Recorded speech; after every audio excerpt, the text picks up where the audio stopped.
कि 16 बरस के हमारा मरिया पियावा के पति पियावा के पति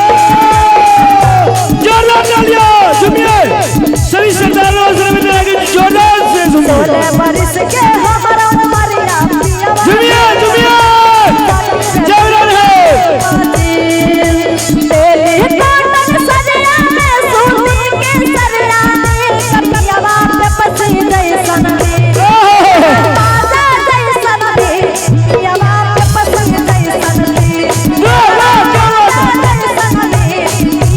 पे पसी जैसन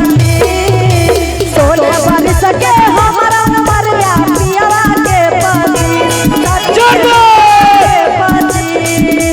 तेरे कोटन सजया में सूती के सजया में पियावा पे पसी जैसन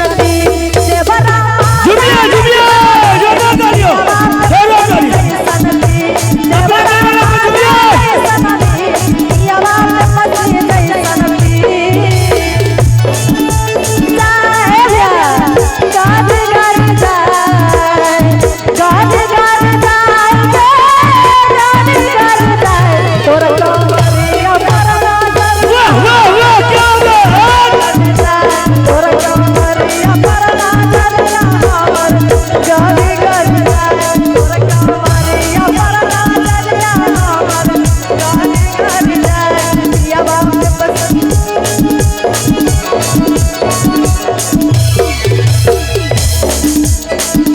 और क्या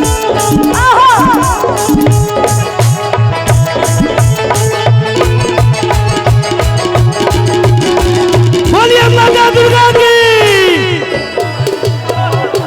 पिया बाबा सलहै सखी कलकत्ता सहरिया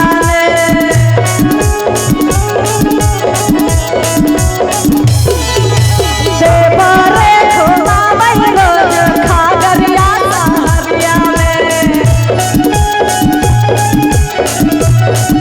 हे पिया बाबा सलहै सखी कलकत्ता सहरिया देवरे घुमाबै रोज जामुई बाजरिया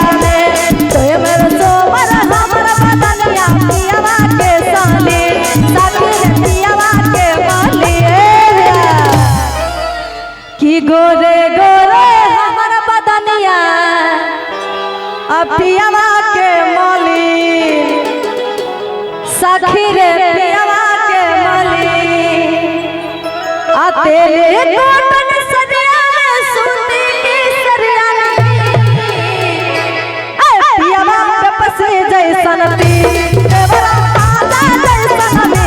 पियावा पे पसी जैसन देवरा माजा जैसन पियावा पे पसी जैसन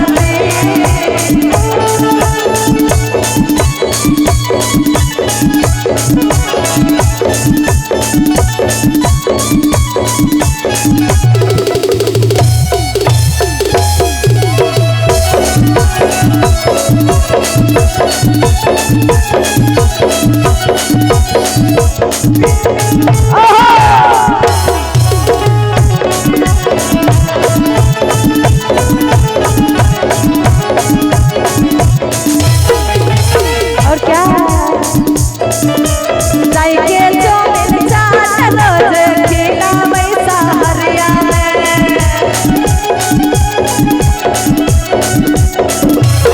हमारा ले रोज मन के नामै छै पोटरिया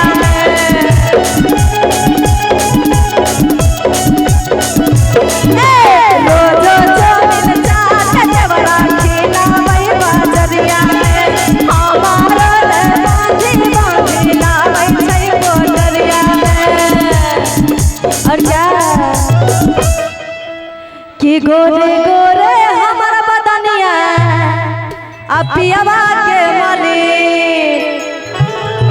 सखी के पियावा के माली